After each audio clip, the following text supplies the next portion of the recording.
All right, everyone, welcome back to Behind the Grape, and I'm here today with someone I'm proud to call a friend and someone who I've worked with for many years, Mr. Daniel Speck, who's the Vice President of Sales and Marketing for Henry of Pelham Winery, and also the President of Family Wine Merchants. Do I have the title right, Dan? Absolutely. You forgot Grand Poobah and King of the World, but I'll take that. Perfect, and I love the things are great in Niagara when we can hold meetings from our cars. It's awesome.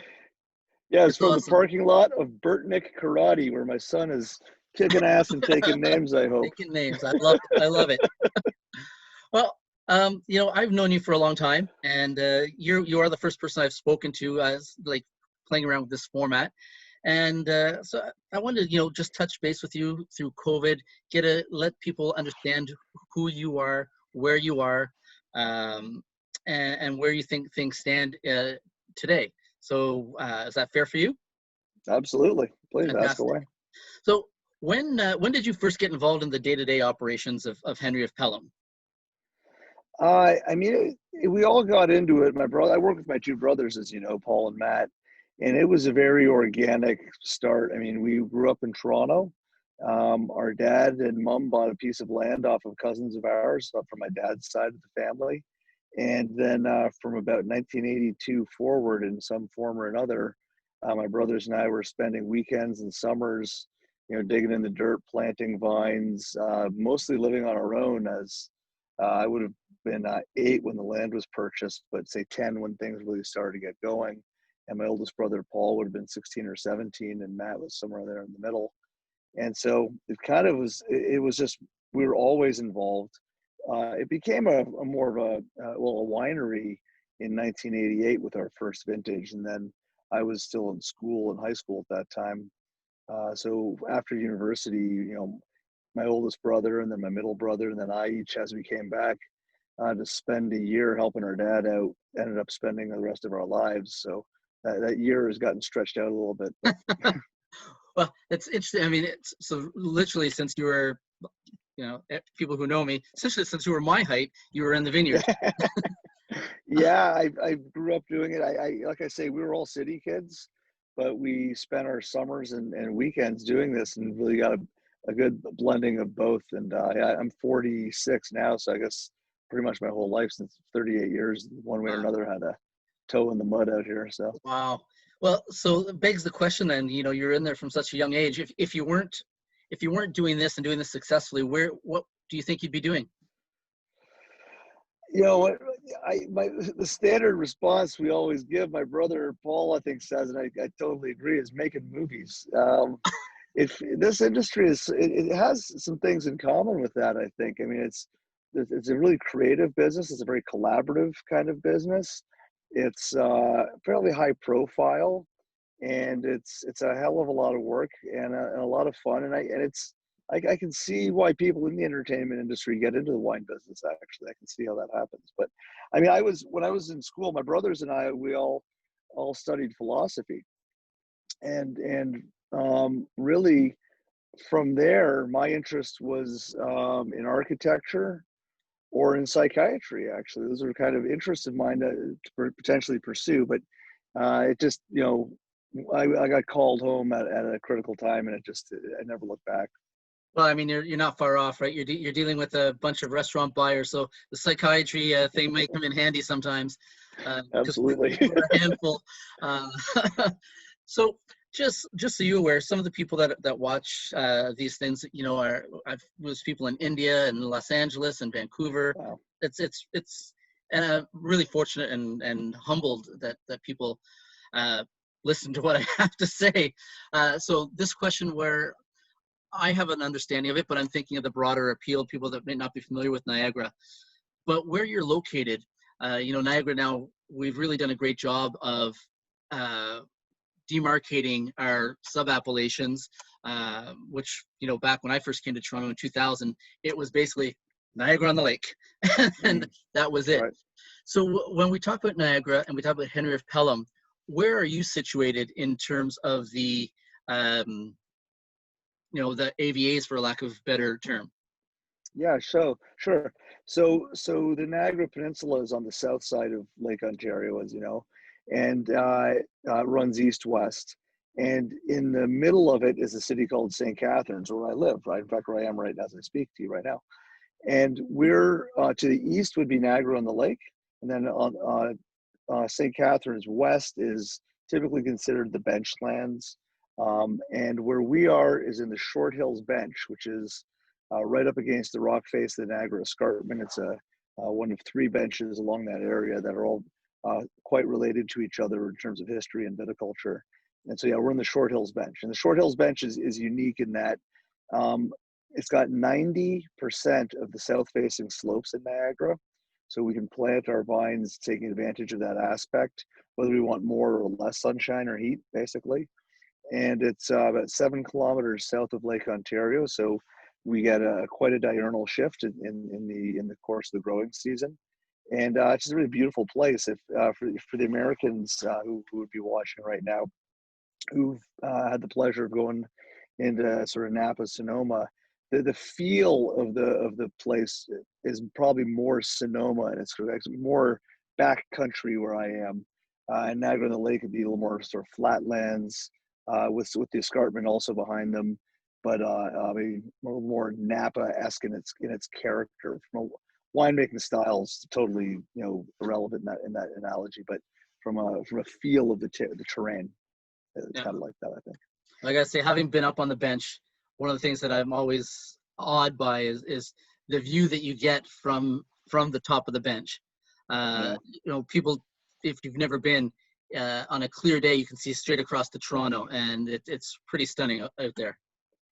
Yeah, it's pretty cool. Like I see you've got the Golden Gate Bridge behind you in that picture. Yeah. I mean, when you're on top of the escarpment and you're looking at Toronto, you can see it's something to do with the angle that you're looking through the atmosphere. It works as a magnifying glass. And so Toronto, which is 30 kilometers, I think it is, across the lake, looks much bigger, and it looks like it's right there. It's the weirdest thing. And you can see if the Dome Stadium, the Rogers Center, is open or closed. I mean, the CN Tower looks like I don't want to say towering over you, but it looks big. It's pretty neat. Yeah. It's really cool. Kind of going back, I can vividly, and I say it honestly, I vividly remember one of the first times I met you. And I know I think I've told you this story before, like personal, but I can remember it was at the Delta Chelsea. Back at the Delta Chelsea. And you came in. I was looking to buy wine for the outdoor patio. And you came in with your bag and, coming off the street. And back then, good, bad, or otherwise, Henry Pelham's flagship was the Baco Noir. That's how I came to know Henry Pelham. Yeah. Many years have passed, almost 20 years have passed. Would you say that Baco Noir is still your flagship wine, or have you turned the corner or embraced something else to say, you know what, this is what the topography, this is what the region, this is what Henry Pelham stands for. We built off of Baco, it's still important to us, but this is what we aspire to be, and we owe it to Baco, or is Baco still the one? I mean, look, we're known for Cab and Pinot and Chard and Riesling and Pinot Grigio and Chardonnay right here. There you go. Yeah, for sure. I mean, I just had a glass before I got here. But the Baco Noir has become our signature, and it's something we're very proud of. It's really become the regional red varietal of Ontario, and much like Zinfandel perhaps is for California. And we're celebrating that. We sell our wines in about 21 countries now. Wow. And Pinot Noir, for example, and Chardonnay, I mean, are fantastic in this wine region. It's the perfect place to grow them. When we go abroad, I was in Belgium last September at working with one of our distributor there, our importer rather, and poured for 3 days to hundreds of people, wholesalers primarily. And they'd come up and they'd love the Riesling and they love the Pinot and they love the Chard. And, they saw a great value for money. I mean, they drink Burgundy right there. So they see the value that we offer. And then to a person, they would stop and go, "What is Baco?" And they'd taste it, and it blew their minds. What we find when we go around the world is there's lots of great Chardonnay being produced and lots of great Riesling and so on. And we're among that, and we do something unique with it.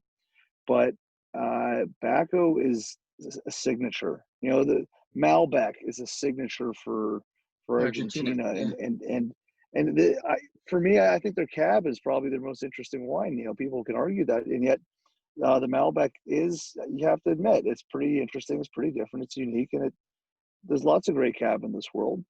When you're thinking drinking Argentina, probably gonna have Malbec, right? That's us with tobacco. So we're happy to run with it. We also have done really interesting things with this grape variety, and it's got a wonderful story to tell. It's got an interesting heritage.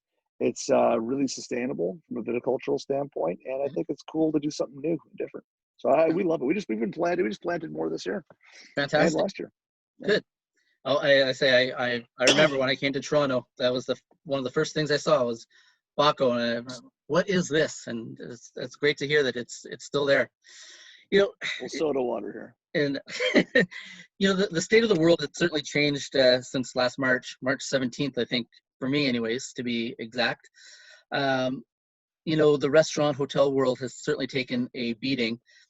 I would imagine from a winery point of view, especially in a market like Toronto where a lot of cases go through hotels and restaurants, uh, that would have dried up a little bit. Um, have you found ways to make up for those cases? Like, how have you pivoted to kind of keep the business front and center and keep cases moving through this while we wait for restaurants to come back? Yeah, I really feel for the restaurant community, and actually, frankly, all small business that wasn't deemed essential service, because this could be. I have a good friend who runs a clothing shop in Niagara here called Jack. It's a great place, and it's when the government forces you to close, it's tough, right? And if she'd only been selling, had a cheese fridge in there or something, it might be different for her. Yeah. I don't know what the Yeah. rules are on this, uh, but nonetheless, it's a challenge for the wine business. I was talking to a winery in Alsace, great producer. It's like a 400-year-old company and about 150,000 cases, so no slouch. They're in the Yeah. game, and most of their business is with restaurants and specialty shops. And they were afraid that they might be the last generation of this 400-year-old company. So I feel for them too, for sure. And we were lucky. We were fortunate. Our primary business is wholesale to retail. That was a strategic move that we'd made, my brothers and I, about 10 years ago.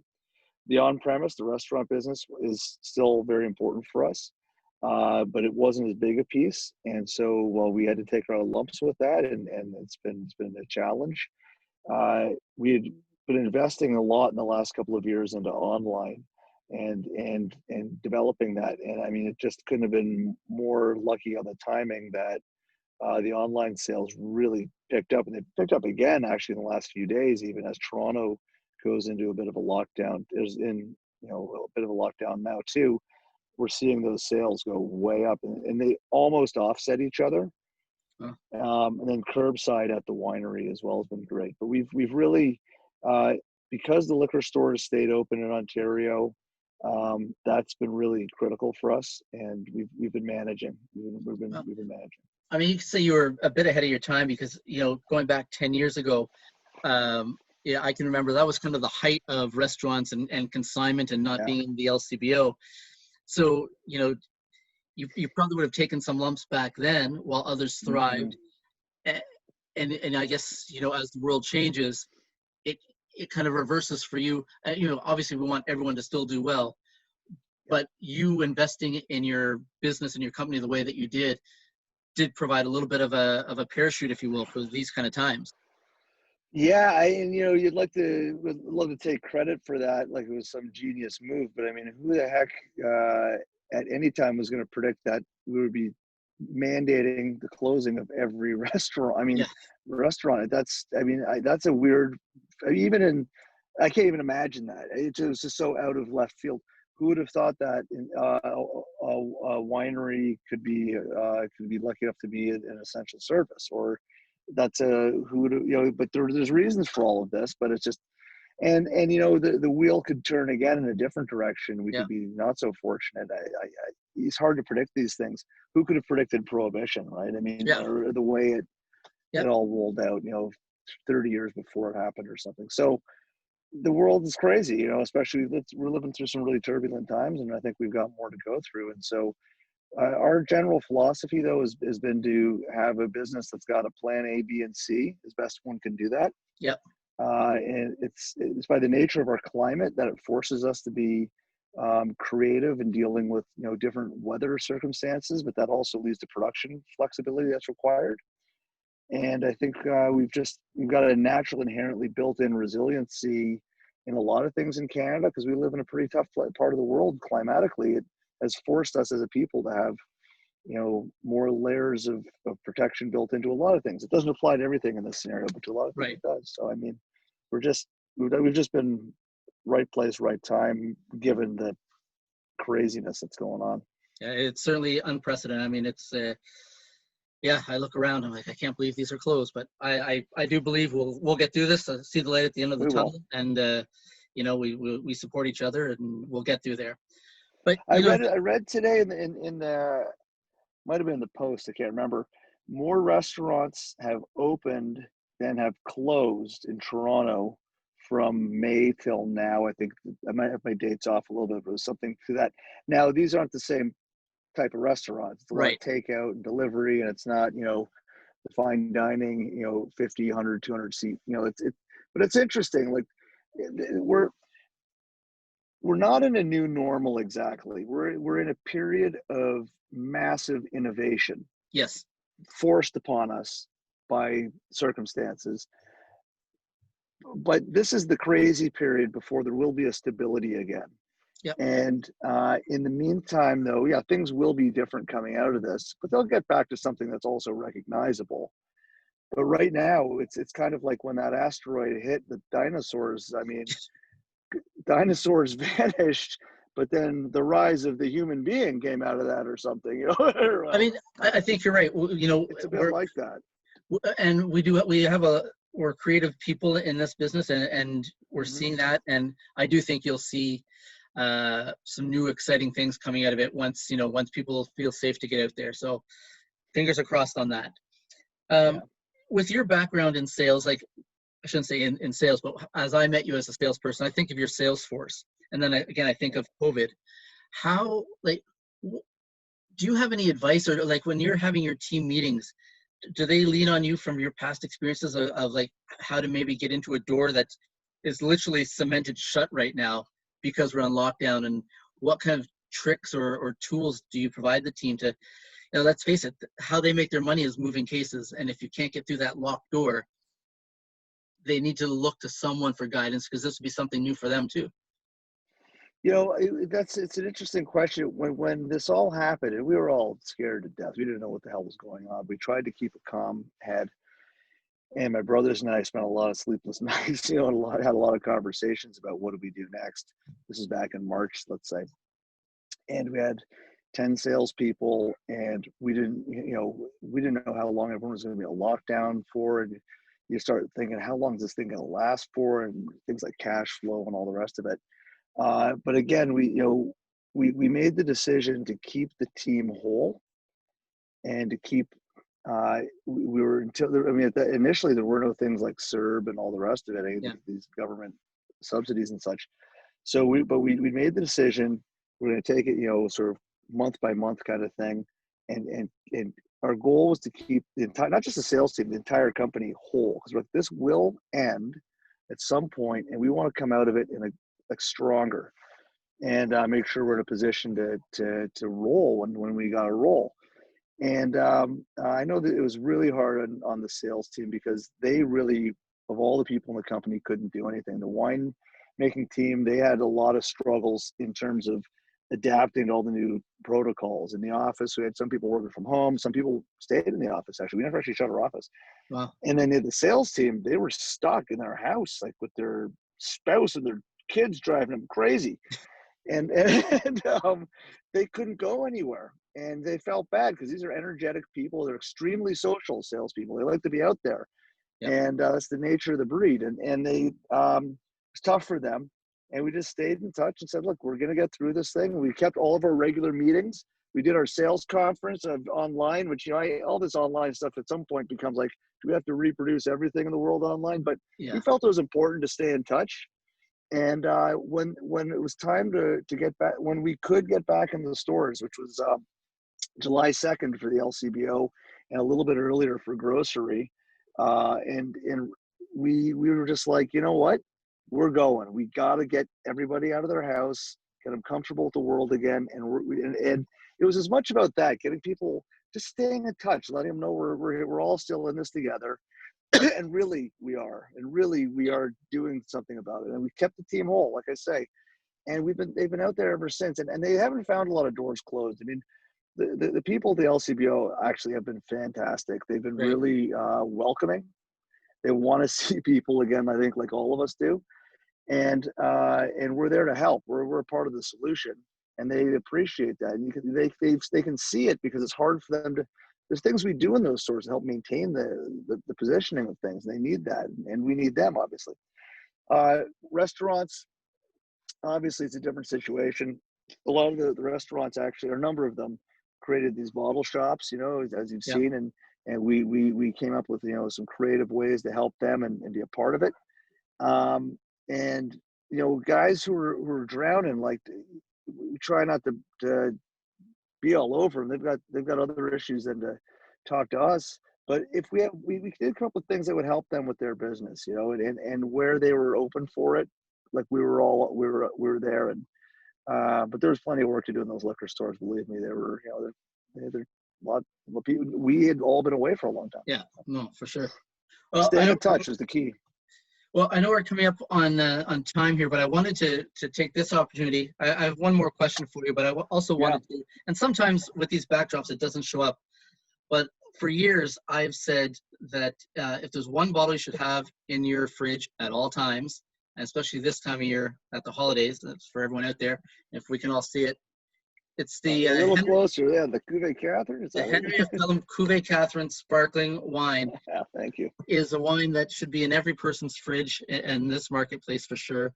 It is a delicious sparkling wine, and with the holidays coming and New Year's and Christmas, I urge you all to get out to your LCBO and get a bottle, or reach out to Henry Pelham and find out who your salesperson is in your area, and help them out and get them selling again. But before I close, Daniel, I was thinking about this morning, actually.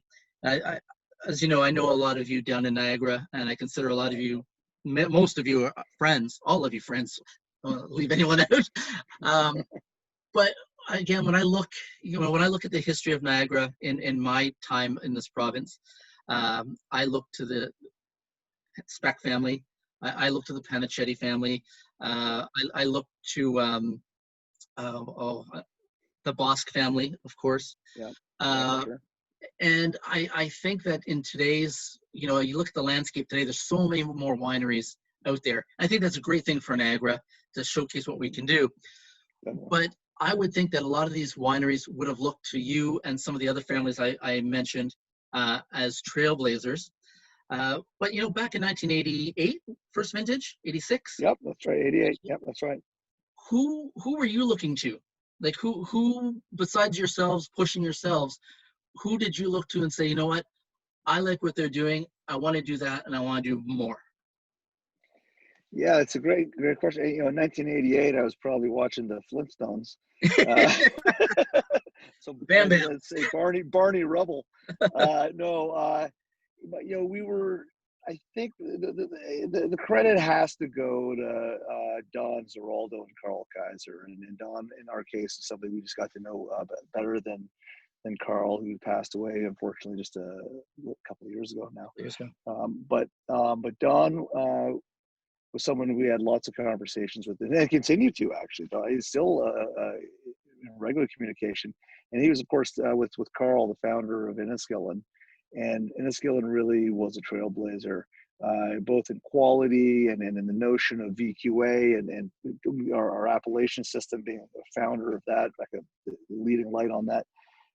To also, just, he's one of those guys who would always pick up the phone, always return a call, was encouraging, was not looking, had no secrets, was there to always help, and has always been, and is just, I mean, just a top drawer guy, and we've got a ton of time for him. And I think, yeah, helped us, see a little further ahead than we would have been able to otherwise. So I got to give a lot of credit to Dom.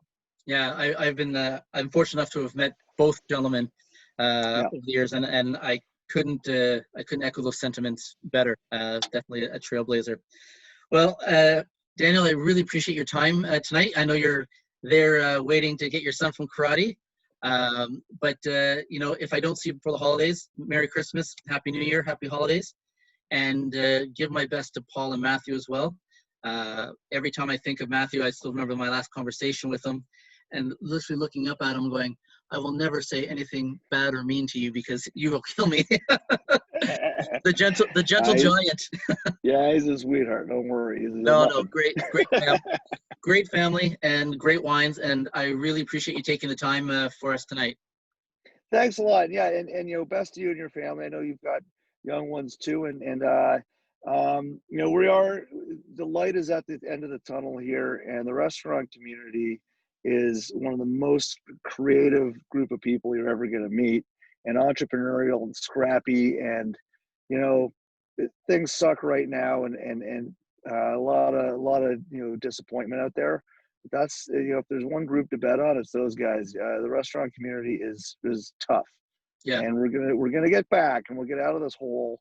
And look, my brothers and I we're there to help, in any way we can too. Like, we care about this thing. Perfect. So. Well, Yeah, look, hey, great to chat. Well, just looking at you while I close here, I'm going to say I might change the name from Behind the Grape to I might take homage from Seinfeld and do riding along with sommeliers in cars. That's awesome. Do that. All right, Daniel, have a great night, and thanks for your time. You too. Take care. Thanks. Bye-bye.